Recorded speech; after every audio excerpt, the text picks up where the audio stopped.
Hi friends, ಎಲ್ಲರೂ ಹೇಗಿದ್ದೀರಾ? ಇದು ಬಂದು ಸಂಡೇ ವಿಡಿಯೋ. ಹಾಗೆ ಈ ಚಾರ್ಜರ್ ಏನಿದೆ ಇದು ನೋಡಿ, ಚೆನ್ನಾಗಿದೆ ಚಾರ್ಜರು. ಹಾಗೆ ಭರತನ ಮೊಬೈಲಿಗೆ ಚಾರ್ಜರ್ ಇರಲಿಲ್ಲ, ಅದರಿಂದ ರಾತ್ರಿ ಏನು ಮಾಡಿದ್ದಾರೆ, ಕೌಶಿ ಮತ್ತು ಭರತ ಇಬ್ಬರು ಕೂಡ ವಾಕಿಂಗ್ ಮುಗಿಸ್ಕೊಂಡು ಬರಬೇಕಾದ್ರೆ ನಾವು ಒಂದು ಚಾರ್ಜರ್ ಬೇಕು, ಹಾಗೆ ಮೊಬೈಲ್ ಅಂಗಡಿ ಹೋಗ್ಬಿಟ್ಟು ಚಾರ್ಜರ್ ತೊಗೊಬರ್ತೀವಿ ಅಂತೇಳಿ ಹೋದ್ಮೇಲೆ ಏನಾಯಿತು ಅಂದರೆ ತುಂಬ ಹೊತ್ತು, ಅಂದರೆ ಸುಮಾರು ಹಾಫ್ ಆನ್ ಅವರ್ ಮೇಲೆ ಆಯಿತು, ಬರಲೂ ಇಲ್ಲ, ಫೋನು ಮಾಡಲಿಲ್ಲ. ಅದಕ್ಕೆ ನಾನೇನು ಮಾಡಿದೆ, ಫೋನ್ ಮಾಡಿದೆ, ಇಷ್ಟೊತ್ತಾಯಿತು ಬಂದಿಲ್ಲ ಅಂಥೇಳಿ. ಆಮೇಲೆ ಫೋನ್ ರಿಸೀವ್ ಮಾಡಿಬಿಟ್ಟು ಇನ್ನೊಂದು 10 ನಿಮಿಷ ಆಂಟಿ ಬರ್ತೀನಿ ಅಂತ ಹೇಳಿದೆ ಭರತ. ಸರಿ ಆಯಿತು ಅಂದ್ಬಿಟ್ಟು ಫೋನ್ ಇಟ್ಟೆ. ಇವನೇನು ಮಾಡಿದ್ದಾನೆ, ನಾನು ಫೋನ್ ಮಾಡಿದ್ನಲ್ಲ ಆವಾಗ ರಿಸೀವ್ ಮಾಡಿಬಿಟ್ಟು ಫೋನ್ನ ಏನು ಮಾಡಿದ್ದಾನೆ, ಮೊಬೈಲಲ್ಲಿ ಜೇಬಲ್ಲಿ ಇಟ್ಕೊಂಡಿಲ್ಲ ಅವನು, ಅದನ್ನು ತೆಗೆದ್ಬಿಟ್ಟು ಆ ಫೋನ್ನ ಅಲ್ಲೇ ಮೊಬೈಲ್ ಅಂಗಡಿ ಏನಿದೆ ಅಲ್ಲೇ ಇಟ್ಬಿಟ್ಟು ಬಂದು ಮನೆ ಹತ್ರ ಬಂದು ಗೇಟ್ ಸೌಂಡ್ ಆಯಿತು. ಗೇಟ್ ಸೌಂಡ್ ಆದ ತಕ್ಷಣ ನಾನು ಅಂದರೆ ಮೇಲಿಂದ ಕೀ ಬಿಸಾಕೋದಕ್ಕೆ ಹೋದೆ, ಏನಕ್ಕೆ ಅಂದರೆ ಕೆಳಗಡೆ ಲಾಕ್ ಮಾಡ್ಕೊಬರಲಿ ಅಂತೇಳಿ. ಸರಿ ಆಯಿತು ಅಂದ್ಬಿಟ್ಟು ಕೀ ಎಸಿತಿದ್ದಂಗೆ ಅವಾಗ ನೆನಪು ಬಂದಿದೆ ಅವನಿಗೆ, ನನ್ನ ಮೊಬೈಲೇ ತೊಗೊಬಂದಿಲ್ಲ ಅಂಥೇಳಿ. ಆಮೇಲೆ ಮತ್ತೆ ಇಬ್ಬರು ಓಡ್ತಿದ್ದಾರೆ, ಏನಕ್ಕೆ ಅಂತ ನನಗೆ ಗೊತ್ತಾಗಲಿಲ್ಲ. ನಾನು ಯಾಕ್ರೋ ಹಿಂಗೆ ಹೋಗಿ ಮತ್ತೆ ವಾಪಸ್ಸು ಓಡ್ತಿದ್ದೀರಾ ಅಂತಂದರೆ ಅವ್ರಿಗೆ ಫುಲ್ ಗಾಬರಿ ಆಗೋಯ್ತು, ಓಡೋದ್ರು. ಆಮೇಲೆ ನಾನು ಒಳಗಡೆಗೆ ಬಂದ್ಬಿಟ್ಟು ಮಾಮನಿಗೆ ಹೇಳ್ತಾಯಿದ್ದೆ, ಏನೋ ಗೊತ್ತಿಲ್ಲ, ಮನೆ ತನಕ ಬಂದು ವಾಪಸ್ ಓಡೋದ್ರು ಅಂತೇಳಿ. ಸರಿ ಆಯಿತು, ಸುಮ್ಮನೆ ಇರು, ನೋಡೋಣ ಏನಕ್ಕೆ ಅಂತ. ಆಮೇಲೆ ಮತ್ತೆ ಬಂದರು ಸ್ವಲ್ಪ ಹೊತ್ತು ಬಿಟ್ಟು. ಆಮೇಲೆ ಹೇಳ್ತಿದ್ದಾರೆ, ಆಂಟಿ ನಾನು ಮೊಬೈಲ್ ಬಿಟ್ಬಿಟ್ಟು ಬಂದಿದ್ದೆ ಅಂತ.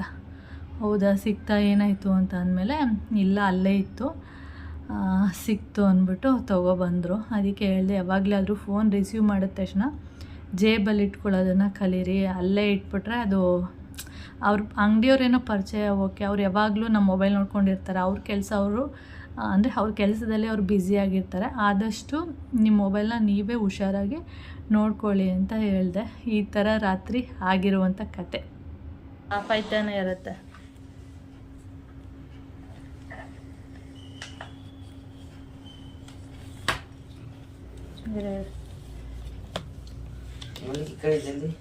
ಇರೋ ಒಂದು ನಿಮಿಷ. ಹಾಂ, 0 ಬಂತ? ಹಾಂ,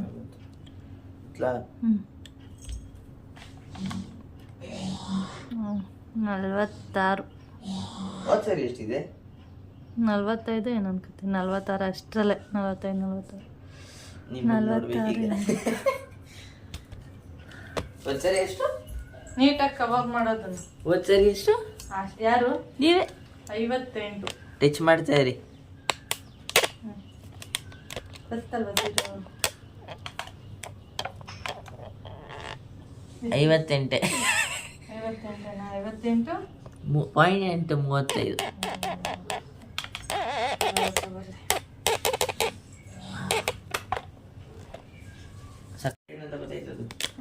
ನೀನೇನೋ ಮಾಡಿರ್ತೀಯ.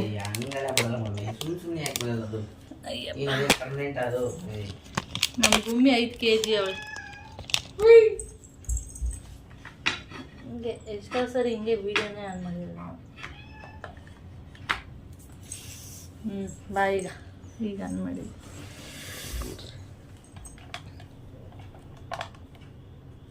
ಸೇಮ್ 62.95 ಅಂದರೆ 63 kg. 24 ಅಂದ್ರೆ ರಾತ್ರಿ ಒಂದ್ ನಾಯಿ ಬಂತ. ಏನ ಕಷಿ, ನೀವ್ ಆ ಕಡೆಗೆ ಹೋದ್ರಿ, ಒಂದು 2 ನಿಮಿಷ ಅನ್ಸುತ್ತೆ ಅಷ್ಟೇ, ಇದು ಓಡ್ ಬಂತಲ್ಲ ಅನ್ಬಿಟ್ಟು ನಾನೆಲ್ಲ ಗಡ್ಬ ಬಂದಿರ್ಬೇಕು ಇದನ್ನ ಕಚ್ಚಕ್ಕೆ, ಅದಕ್ಕೆ ಇದು ಓಡ್ ಬಂದಿದೆ ಅನ್ಬಿಟ್ಟು ಹೊರಗಡೆ ಹೋದೆ. ನೋಡಿದ್ರೆ ಇಲ್ಲೆಲ್ಲೂ ನೋಡಿದ್ರೆ ಏನು ಗಡ್ಬ ಏನು ಕಾಣಿಸಿಲ್ಲ. ಆಮೇಲೆ ನೋಡಿದ್ರೆ ಮರಿಗಳು ಚರಂಡಿ ಒಳಗಡೆ ಅವೆ, ಕವಿತಂಟಿ ಮನೆ ಮುಂದೆ. ಆಮೇಲೆ ಸರಿ ಆಯ್ತು ಅಂದ್ಬಿಟ್ಟು ಕರೆದ್ರಷ್ಟೊತ್ತಿಗೆ ನಾಯಿ ಬಂದ್ಬಿಡ್ತು, ಅದೇ ಮೂರ್ ಮಕ್ಳಮ್ಮ ನಾಯಿ ಅದು.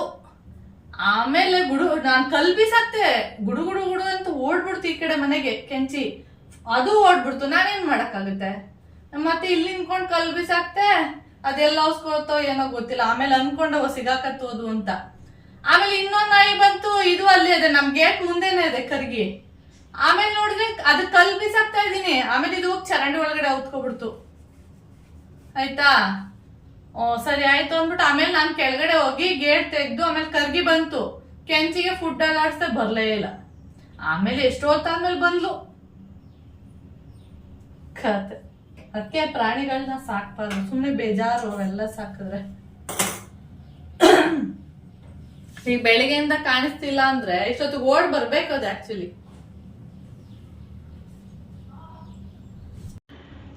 ರಾತ್ರಿ ಈ ಥರ ಆಗಿರೋದು ಅದೇ ಭರತ ಮತ್ತು ಕೌಶಿ ಚಾರ್ಜರ್ ತೊಗೊಬರಕ್ಕೆ ಹೋಗಿದ್ರು ಅಂತ ಹೇಳಿದ್ನಲ್ಲ, ಆ ಟೈಮಲ್ಲಿ 2 ಬೆಕ್ಕಿಗೂ ಒಂದು ಬೆಕ್ಕಿಗೆ ಒಂದು ನಾಯಿ ಅಟ್ಯಾಕ್ ಮಾಡಿದೆ. ಅದೇ ಥರ ಇನ್ನೊಂದು ಬೆಕ್ಕಿಗೂ ಇನ್ನೊಂದು ನಾಯಿ ಅಟ್ಯಾಕ್ ಮಾಡ್ತು. ಒಂದು ಚರಂಡಿ ಒಳಗಡೆ ಹೋಯ್ತು, ಒಂದು ಇನ್ನೊಂದು ಪಾಳು ಬಿದ್ದಿರೋ ಥರ ಒಂದು ಮನೆ ಇದೆಯಲ್ಲ ಅದರೊಳಗಡೆ ಹೊಟ್ಟೋಯ್ತು. ಒಂದೇನೋ ಬಂದ್ಬಿಡ್ತು ಚರಂಡಿ ಒಳಗಡೆ ಇರೋದು. ಅಂದರೆ ನಾನು ಕೆಳಗಡೆ ಹೋಗ್ಬಿಟ್ಟು ಗೇಟೆಲ್ಲ ತೆಗೆದು ನೋಡುವಾಗ ಚರಂಡಿ ಒಳಗಡೆ ಇತ್ತು, ಬಂತು. ಕೆಂಚಿ ಅಂತೂ ಬರಲೇ ಇಲ್ಲ. ನಾನು ಫುಡ್ ಇಟ್ಕೊಂಡು ಅಳ್ಳಾಡಿಸಿ ಸಾಕಾಯ್ತು, ಅದು ಬರಲೇ ಇಲ್ಲ. ಆವಾಗ ಅಂದ್ಕೊಂಡು ಅದು ಏನೋ ಹೋಯ್ತು ಅಂತೇಳಿ. ಅದಾದಮೇಲೆ ಸ್ವಲ್ಪ ಹೊತ್ತು ಒಂದು 1/4 ಗಂಟೆ 20 ನಿಮಿಷ ಆದಮೇಲೆ ಬಂತು. ಆ ಸ್ಟೋರಿನ ಇವರಿಗೆ ಹೇಳ್ತಾ ಇದ್ನ. ಹಾಗೆ ಇನ್ನೊಂದೇನೆಂದರೆ ಬೆಳಿಗ್ಗೆ ಮೋಹನ್ ಮಾಮ ಕೆಳಗಡೆ ಹೋದ ತಕ್ಷಣ ಮರಿಗಳು ಓಡಿ ಬರುತ್ತೆ. ಹಾಗೆ ನಾನು ಹೋದ ತಕ್ಷಣ ಅಂದರೆ ನಾನು ಹೋಗ್ತಾ ಇರುವಾಗ ಗೆಜ್ಜೆ ಸೌಂಡ್ ಆಗುತ್ತಲ್ಲ, ಆ ಗೆಜ್ಜೆ ಸೌಂಡ್ ಆದ ತಕ್ಷಣ ಮರಿಗಳು ಎಲ್ಲಿದ್ರೂ ಓಡಿ ಬಂದು ಕಿರ್ಚೋದಿಕ್ಕೆ ಸ್ಟಾರ್ಟ್ ಆಗುತ್ತೆ. ಅಂದರೆ ಏನೋ ಊಟ ತರ್ತಿದ್ದಾಳೆ ನನಗೆ, ಫುಡ್ ಹಾಕ್ತಾಳೆ ಅನ್ನೋ ಒಂದು ಇದಕ್ಕೆ. ಅವತ್ತು ಕರ್ಗಿ ಬರಲೇ ಇಲ್ಲ. ಅದಕ್ಕೆ ಮಾಮ ಹೇಳ್ತಾಯಿದ್ರು ಎಲ್ಲ ಇದು ಎಲ್ಲೋ ಹೋಗ್ಬಿಟ್ಟಿದೆ ಇಲ್ಲ ಅಂತ. ಆಮೇಲೆ ಸರಿ ಆಯಿತು ಅಂದ್ಬಿಟ್ಟು ನಾನು ಆಮೇಲೆ ಏನು ಮಾಡಿದೆ, ಕಾಫಿ ಎಲ್ಲ ಕುಡ್ಕೊಂಡು ಫುಡ್ಡೆಲ್ಲ ತೊಗೊಂಡು ಹಾಗೆ ಅನ್ನ ಎಲ್ಲ ಕಲಿಸ್ಕೊಂಡು ಕೆಳಗಡೆ ಹೋದೆ. ಆವಾಗ ನೋಡಿದ್ರೆ ನನ್ನ ಗೆಜ್ಜೆ ಸೌಂಡ್ ಕೇಳಿಸಿದ್ಮೇಲೆ ಅದು ಬರ್ತಾ ಇದೆ. ಎಲ್ಲಿತ್ತು ಅಂತ ಗೊತ್ತಿಲ್ಲ. ಆಮೇಲೆ ಬಂತು. ಈ ಥರ ಪ್ರಾಣಿಗಳೇನಂದರೆ ತುಂಬ ಒಂಥರ ಒಂದೊಂದ್ಸರಿ ಹೆಂಗೆ ಅನಿಸ್ಬಿಡುತ್ತೆ ಅಂದರೆ ಬೇಜಾರಾಗ್ಬಿಡುತ್ತೆ ನಮಗೇನೆ. ಆ ಪ್ರಾಣಿಗಳಿಂದ ನಾವಿರುವಾಗ ಆದಷ್ಟು ಕೇರ್ ಮಾಡೋದಕ್ಕೆ ಇಷ್ಟಪಡ್ತೀನಿ. ಕಣ್ಣಿಗೆ ಕಾಣಿಸ್ದಾಗ ಅದನ್ನು ಓಡಿಸ್ಬೋದು. ಅದನ್ನು ನಾವು ನೋಡ್ತೀವಿ, ಇವಾಗ ಸಡನ್ನಾಗಿ ಏನೋ ಒಂದು ಮಾಡ್ತೀವಿ, ಹೊಡಿಯೋದು, ಕಲ್ಲು ಬೀಸಾಕೋದು ಏನೋ ಮಾಡ್ತೀವಿ. ಎಲ್ಲ ಟೈಮಲ್ಲೂ ಅದು ಮಾಡೋಕ್ಕಾಗಲ್ವಲ್ಲ. ಅಂದರೆ ಎಲ್ಲ ಟೈಮಲ್ಲೂ ನಾವು ಅದನ್ನು ನೋಡ್ಕೊಂಡಿರೋಕ್ಕಾಗಲ್ಲ. ಅದನ್ನು ಹೇಳ್ತಾ ಇದ್ದೆ. ಆದಷ್ಟು ಪ್ರಾಣಿಗಳನ್ನ ಸಾಕಬಾರ್ದು. ಸಾಕೋರು ಈ ಥರ ಅಟ್ಯಾಚ್ಮೆಂಟು ಆ ಥರದ್ದೆಲ್ಲ ಇಟ್ಕೋಬಾರ್ದು. ಬರಬೇಕವು ತಿನ್ಕೋಬೇಕು, ಎಲ್ಲಾದರೂ ಬೇರೆ ಕಡೆ ಎಲ್ಲಾದರೂ ಹೋಗಬೇಕು. ಇಲ್ಲೇ ಸೇರ್ಕೊಬಿಟ್ರೆ ಒಂಥರ ನಮಗೂ ಹಿಂಸೆ ಅಂತ ಅವನಿಗೆ ಹುಡುಗರಿಗೆ ಹೇಳ್ತಾ ಇದ್ದೆ ಇದೇ ಸ್ಟೋರಿನ. ಹಾಗೆ ಫುಡ್ಡೆಲ್ಲ ಖಾಲಿಯಾಗಿತ್ತು. ಅದನ್ನು ಬಾಕ್ಸಿಗೆಲ್ಲ ಹಾಕ್ಬಿಟ್ಟು ಹಾಗೆ ಕಾಫಿ ಮಾಡಿದ್ನ ಅದನ್ನು ಕುಡ್ಕೊಂಡು ಕೆಳಗಡೆಗೆ ಫುಡ್ಡು ರೈಸು ಎಲ್ಲ ಎತ್ಕೊಂಡೋಗಿ ಇಟ್ಬಿಟ್ಟು ಬಂದೆ. ಅದಾದಮೇಲೆ ಸ್ವಲ್ಪ ಹೊತ್ತಿಗೆ ಎಲ್ಲ ಕೆಳಗಡೆ ಆಟ ಆಡ್ತಾಯಿತ್ತು. ಹಾಗೆ ಈ ಥರ ಬಂದುಬಿಟ್ಟು ಗಾಡಿ ಮೇಲೆ ಕೂತ್ಕೊಂಡಿರುತ್ತೆ ಬೆಕ್ಕುಗಳು. ಅಂದರೆ ಏನಕ್ಕೆ ಅಂತ ಗೊತ್ತಿಲ್ಲ, ಬೆಚ್ಚಗಾಗುತ್ತೆ ಅದ್ರ ಮೇಲೆ ಕೂತ್ಕೊಂಡ್ರೆ. ಅಂದರೆ ಗಾಡಿ ಸೀಟ್ ಏನಿದೆ ಅದ್ರ ಮೇಲೆ. ಆವಾಗ ಒಂದೊಂದ್ಸರಿ ಏನು ಮಾಡುತ್ತೆ, ಸುಮ್ಮನೆ ಮಲ್ಕೊಂಡಿರುತ್ತೆ. ಒಂದೊಂದ್ಸರಿ ಏನು ಮಾಡುತ್ತೆ, ಉಗುರಾಕೊಂಡು ಪರ್ಚೋದಕ್ಕೆ ಸ್ಟಾರ್ಟ್ ಮಾಡುತ್ತೆ. ಅದಕ್ಕೆ ಸ್ವಲ್ಪ ಭಯ ಅಷ್ಟೇ, ಸೀಟೆಲ್ಲ ಹಾಳು ಮಾಡಿಬಿಡುತ್ತೆ ಅಂತೇಳಿ. ಅದಾದಮೇಲೆ ನಮ್ಮ ವೆಯ್ಟ್ ಏನು ಚೆಕ್ ಮಾಡಿದ್ವಿ, ನನ್ನದು ಭರತಂದು ಮತ್ತು ಕೌಶಿದು 3 ಜನದ್ದು ವೆಯ್ಟ್ ಚೆಕ್ ಆಗಿತ್ತು. ಅದಾದಮೇಲೆ ಮೋಹನ್ ಮಾಮ ಬಂದರು. ಅವ್ರಿಗೆ ಹೇಳಿದೆ 3 ಜನನೂ ವೆಯ್ಟ್ ಚೆಕ್ ಮಾಡಿದ್ದೀವಿ, ಇವಾಗ ನಿಮಗೂ ನಿಮ್ಮ ವೆಯ್ಟ್ನೂ ಕೂಡ ಚೆಕ್ ಮಾಡ್ತೀವಿ ಬನ್ನಿ ಅಂತ ಹೇಳಿದೆ. ಸರಿ ಆಯಿತು ಅಂದ್ಬಿಟ್ಟು ಇವಾಗ ಮೋಹನ್ ಮಾಮನೂ ಕೂಡ ಬಂದಿದ್ದಾರೆ. ಇವಾಗ ಅವರ ವೆಯ್ಟ್ ಏನಿದೆ ಅದನ್ನು ಕೂಡ ನಾನು ಇಲ್ಲಿ ಚೆಕ್ ಮಾಡ್ತಾ ಇದ್ದೀನಿ. ಮೋಹನ್ ಮಾಮೂನ್ ವೆಯ್ಟ್ ಬಂದು 69.95 ಅಂದರೆ 70 kg ಇದ್ದಾರೆ. ಅವರಿಗೆ ಶಾಕು, ನಾನು ಇಷ್ಟು ದಪ್ಪ ಆಗ್ಬಿಟ್ಟಿದ್ದೀನ ಅಂತ. ಯಾವಾಗಲೂ ಮೋಹನ್ ಮಾಮ 62, 63 ಈ ಥರ ಇರ್ತಿದ್ರಲ್ವ, ಅದನ್ನ ನೋಡಿಬಿಟ್ಟು ಇಷ್ಟು ದಪ್ಪ ಆಗ್ಬಿಟ್ಟಿದ್ದೀನ ಅಂತ ಅವರಿಗೆ ಒಂಥರ ಶಾಕು. ಓಕೆ, ಅದೆಲ್ಲ ಆದಮೇಲೆ ನಾವೀಗ ಹೊರಗಡೆ ಹೋಗ್ತಾಯಿದ್ದೀವಿ. ಬೆಳಿಗ್ಗೆನೇ ಹೋಗಬೇಕಿತ್ತು, ಒಂದು 7:15ಗೆಲ್ಲ ಬಿಡೋಣ ಅಂದ್ಕೊಂಡ್ವಿ, ಬಿಡೋಕ್ಕಾಗಿಲ್ಲ. ಆಗ ಇಲ್ಲಿ ಮೆಟ್ರೋ ಕಾಣಿಸ್ತಾ ಇತ್ತಾ, ಅದು ಇಲ್ಲಿ ಬಂದು ನಿಂತಿದೆ, ಮತ್ತೆ ರಿಟರ್ನ್ ತೊಗೊಳುತ್ತೆ. ಅದಕ್ಕೆ ಹಾಗೆ ಹೋಯ್ತಾ ಅನ್ನಲ್ಲ ಒಂದು ವಿಡಿಯೋ ಕ್ಲಿಪ್ಪಿಂಗ್ ತೊಗೊಂಡೆ. ಹಾಗೆ ಕೌಶಿ ಮತ್ತು ಭರತ ಮುಂದೆ ಹೋಗ್ತಿದ್ದಾರೆ. ಕೌಶಿಗಿನ್ನ ಭರತನೇ ಸ್ವಲ್ಪ ಹೈಟಲ್ಲಿದ್ದಾನೆ. ಯಾರು ಇಲ್ಲಿ ಆನೆಕಲ್ಲಲ್ಲಿ ಎಲ್ಲೋ ಇದು ಮಾಡಬೇಕೇನೋ, ಪೇ ಮಾಡಬೇಕೇನೋ, ಅವರೆಲ್ಲೋ ಕೊಡಬೇಕಾಗಿತ್ತಲ್ಲ. ಯಾರಿಗೆ? ಇವ್ರಿಗ? ನಿಮಗೆ ಕೊಡಬೇಕಾ? ಎಲ್ಲಿ ಪೇ ಮಾಡೋದು? ಎಲ್ಲಿ ಕೊಡೋದು ಅಮೌಂಟು? ಅವ್ರಿಗೆ ಓಕೆ ಓಕೆ.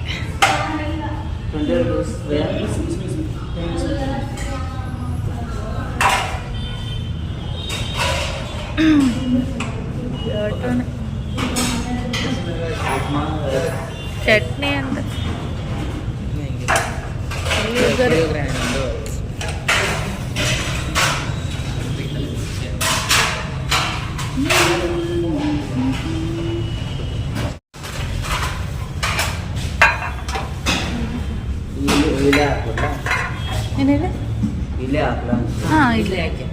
ಆಮೇಲೆ ತಗೊಳ್ತೀವಿ. ಎಷ್ಟೊತ್ತು ತನಕ ಇರ್ತೀರಾ ನೀವು? 10:30.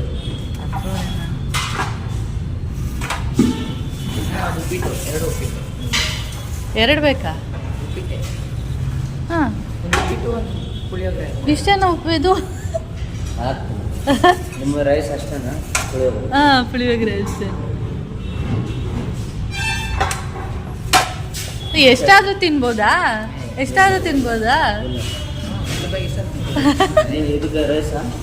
ಹಾಂ ಹಾಂ, ಚಟ್ನಿ ಹಾಕಿ. ಎಷ್ಟ ಅವ್ರು ಹೇಳಿಲ್ವ ಎಷ್ಟು ತಿನ್ನಂಗಿಲ್ಲ ಅಂತಿಲ್ಲ ಅಂತ?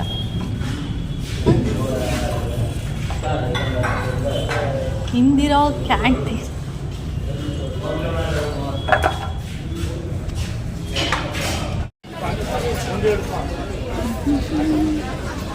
ಈ ಕಡೆ ಬಾ.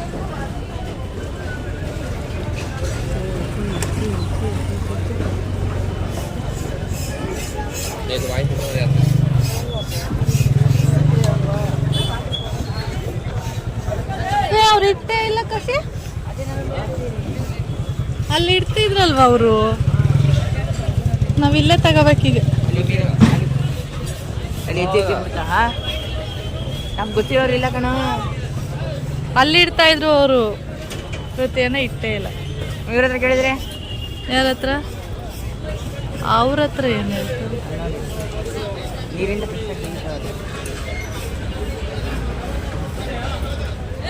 ಅಯ್ಯೋ ಎಷ್ಟಪ್ಪ ಇದೆ. ಬಾ.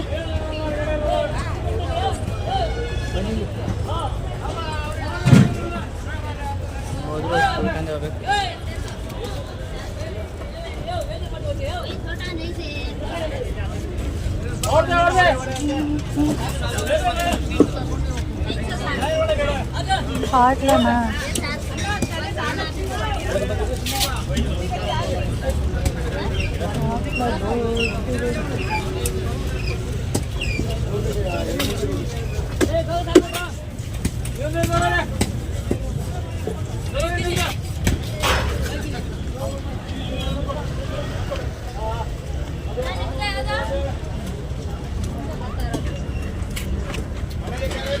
ದೊಡ್ಡ ದೊಡ್ಡ ಕಾಟ್ಲ.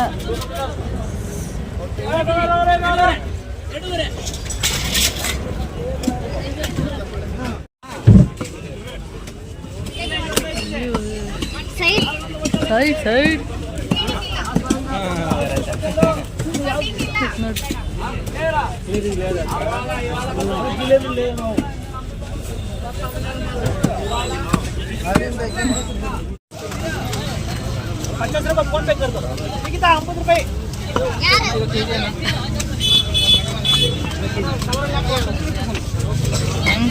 ಕೊಂಡು ಸುಸ್ತಾಗೋಯ್ತು ಪಾಪ.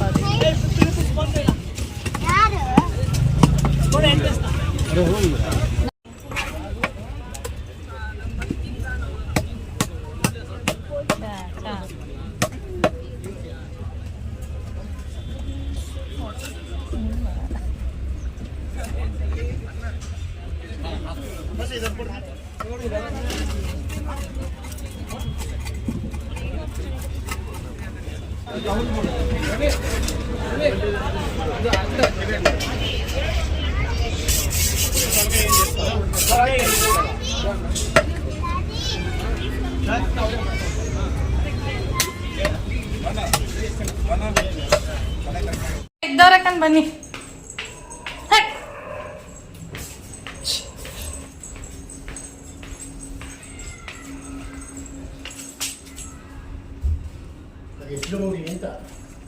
ಆ ಕಡೆ ಕೊಡ್ಸ, ಆ ಕಡೆಗೆ. ಅದೇ ಆವಾಗಲೇ ಅವಳೇ ಹೋಯ್ತಾಳ. ಹಾಂ, ಈಗ ಹೋಯ್ತಾಳ ನೋಡು. ತಗೊಳ ಕಾಯಿನ್ ತಗೊಳ. 4 ತಗೊಬಂದಿದ್ದೀನಿ.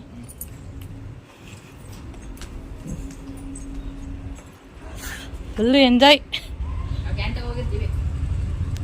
ತಗೋಗು.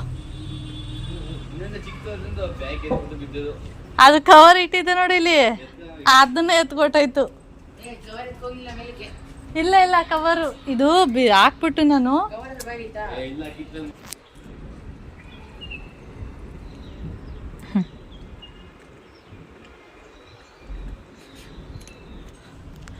ಇವಾಗ ಅಡುಗೆ ಮತ್ತು ಮೀನು ಸಾರು ಮೀನು ಫ್ರೈ ಮಾಡಬೇಕು. ಓಕೆ, ಕರೆಂಟು ಸಾಂಬಾರಿಗೆ ರುಬ್ಕೊಳ್ಳೋ ತನಕ ಇದ್ಬಿಟ್ರೆ ಸಾಕು. ಓಕೆ, ಈಗಾಗಲೇ 10:10 ಆಗಿದೆ. ಓಕೆ, ಆಮೇಲೆ ನಾನು ವೀಡಿಯೋನ ಕಂಟಿನ್ಯೂ ಮಾಡ್ತೀನಿ. ಸದ್ಯಕ್ಕೆ ಅಡುಗೆ ಕೆಲಸ ಸ್ಟಾರ್ಟ್ ಮಾಡೋಣ.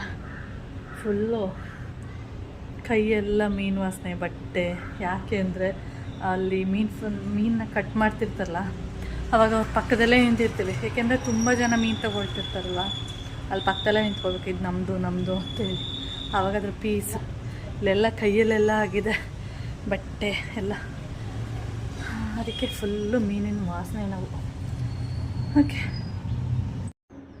ನಾವು ಫಸ್ಟು ಇಂದಿರಾ ಕ್ಯಾಂಟೀನ್ಗೆ ಹೋದ್ವಿ. ನಾನು ಫಸ್ಟ್ ಟೈಮ್ ಇಂದಿರಾ ಕ್ಯಾಂಟೀನ್ಗೆ ಹೋಗಿ ಊಟ ಮಾಡಿದ್ದು. ಓಕೆ, ಬಿಸಿ ತಿಂದರೆ ಓಕೆ, ಸುಮಾರಾಗಿ ಚೆನ್ನಾಗಿರುತ್ತೆ. ಆರಿದ ಮೇಲೆ ಅಂದರೆ ತಣ್ಣಗಾದ್ಮೇಲೆ ತಿಂದ್ರಂತೂ ತಿನ್ನೋಕ್ಕೆ ಆಗಲ್ಲ. ಆ ಚಟ್ನಿನೋ ನೀರು ಥರ ಇರುತ್ತೆ. ಓಕೆ, ಒಂದ್ಸರಿ ಟ್ರೈ ಮಾಡಬೇಕು. ಟ್ರೈ ಮಾಡಿದ್ದೀನಿ. ಆದರೆ ಬಿಸಿ ತಿಂದರೆ ಚೆನ್ನಾಗೇ ಇರುತ್ತೆ. ಓಕೆ, ಆರೋದ್ಮೇಲೆ ಅಂತೂ ತಿನ್ನೋಕ್ಕಾಗಲ್ಲ. ಹಾಗೆ ನಾವು 2 ಥರ ಫಿಶ್ ತೊಗೊಬಂದಿದ್ದೀವಿ. ಒಂದು ಕಾಟ್ಲಾ, ಒಂದು ಜಿಲೇಬಿ ಫಿಶ್ಶು. ಜಿಲೇಬಿನ ಫ್ರೈಗೆ ಅಂತೇಳಿ ತೊಗೊಬಂದಿದ್ದೀವಿ, ಕಾಟ್ಲಾ ಸಾಂಬಾರಿಗೆ ಅಂತೇಳಿ. ಜಿಲೇಬಿ ಒಂದೊಂದೇ ಮೀನನ್ನ ಫ್ರೈ ಮಾಡಬೇಕು ಅಂತ ಆದಷ್ಟು ಮೀಡಿಯಮ್ ಸೈಜದು ಫಿಶ್ನ ಹುಡ್ಕೋದಕ್ಕೆ ಸ್ಟಾರ್ಟ್ ಮಾಡಿದ್ವಿ.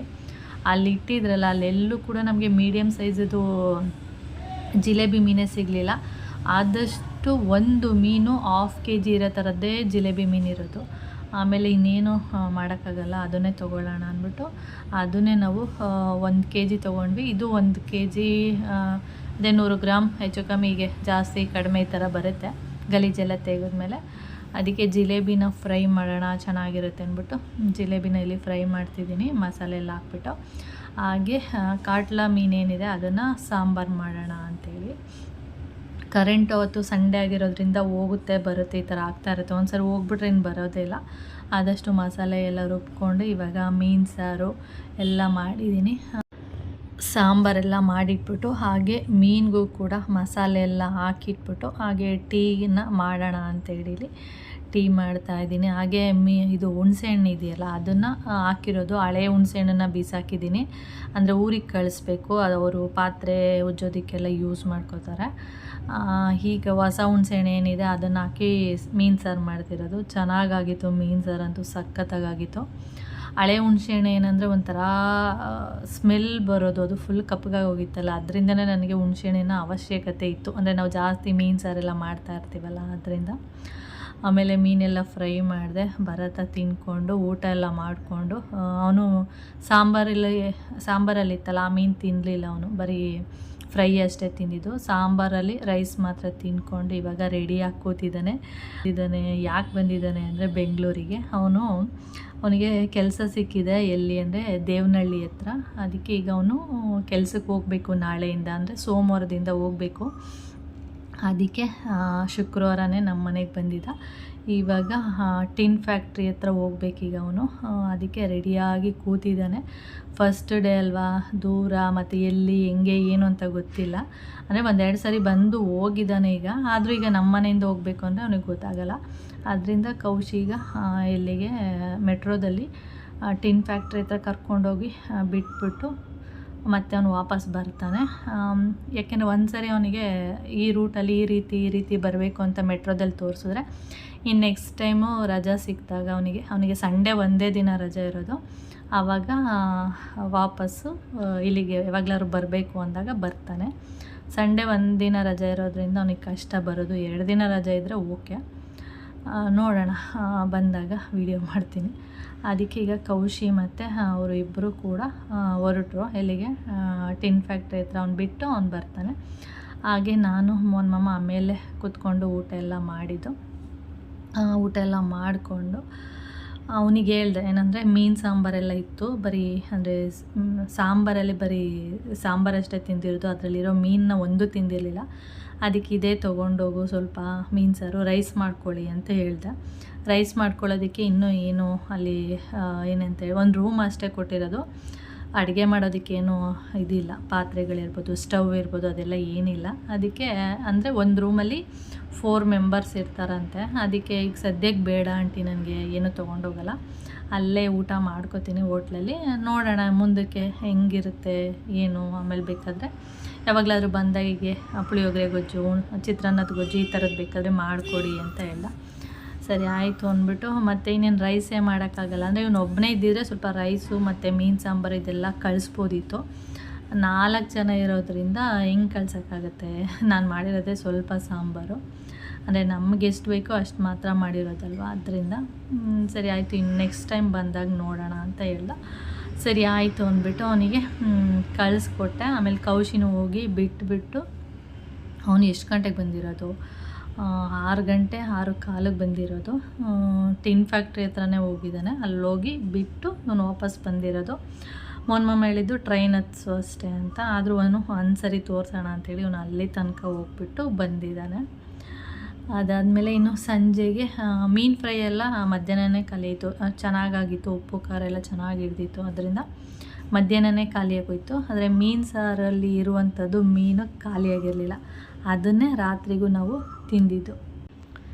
ಓಕೆ, ಹಾಗೆ ನಾನು ಈ ವಿಡಿಯೋನೂ ಕೂಡ ಇಲ್ಲಿಗೆ ಎಂಡ್ ಮಾಡ್ತೀನಿ. ಇದು ಬಂದು ರಾತ್ರಿ ವಿಡಿಯೋ ಮಾಡಿರೋದು. ಬೆಕ್ಕು ನನಗೆ ಫುಡ್ ಹಾಕು ಅಂತೇಳಿ ಕಿರ್ಚ್ಕೊಳ್ತಿದೆ, ಅದನ್ನು ನಾನಿಲ್ಲಿ ಸ್ವಲ್ಪ ಕ್ಯಾಪ್ಚರ್ ಮಾಡ್ಕೊಂಡಿದ್ದೀನಿ, ಅದನ್ನು ಇಲ್ಲಿ ಹಾಕಿದ್ದೀನಿ ಅಷ್ಟೇ. ಅಂದರೆ ಫುಡ್ ಹಾಕಲಿ ಅಂತೇಳಿ ಆ ಕಡೆಯಿಂದ ಈ ಕಡೆಗೆ, ಈ ಕಡೆಯಿಂದ ಆ ಕಡೆಗೆ ಈ ಥರ ಅದು ಮೈನ ನಮಗೆ ಕಾಲಿಗೆ ಸವರೋದು ಆ ಥರ ಏನೋ ಒಂಥರ ಹಾಕು ಅಂತ ಅದು ಸನ್ನೆ ಎಲ್ಲ ಮಾಡ್ತಾಯಿದೆ. ಅದಕ್ಕೆ ನಾನು ಅದ್ರದ್ದು ಒಂದು ಸ್ವಲ್ಪ ವೀಡಿಯೋನಲ್ಲಿ ಕ್ಯಾಪ್ಚರ್ ಮಾಡಿ ಇಟ್ಕೊಂಡಿದ್ದೀನಿ ಅಷ್ಟೇ. ಓಕೆ ಫ್ರೆಂಡ್ಸ್, ಹಾಗೆ ನಾನು ಈ ವಿಡಿಯೋನು ಕೂಡ ಇಲ್ಲಿಗೆ ಎಂಡ್ ಮಾಡ್ತೀನಿ. ನಿಮಗೇನಾದರೂ ವಿಡಿಯೋ ಇಷ್ಟ ಆದರೆ ಲೈಕ್, ಶೇರ್ ಹಾಗೆ ಸಬ್ಸ್ಕ್ರೈಬ್ ಮಾಡ್ಕೊಳ್ಳಿ. ಇನ್ನು ನೆಕ್ಸ್ಟ್ ವಿಡಿಯೋದಲ್ಲಿ ಸಿಗ್ತೀನಿ. ಓಕೆ, ಬಾಯ್.